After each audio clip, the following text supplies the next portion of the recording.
Yakalayın! Kaçmasına izin vermeyin!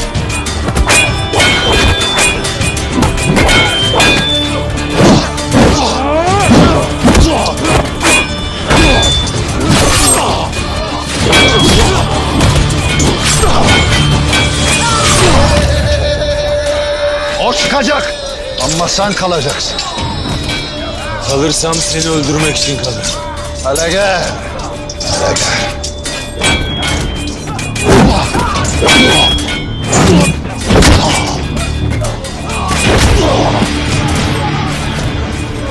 Başladığı yerde bitecek. Bize karşı koyan herkes yok olmaya mahkumlar. Ateşim seni yakacak olsun. Kimsin? Kime hizmet edersin bilmem. Ama karşıma çıktığın sürece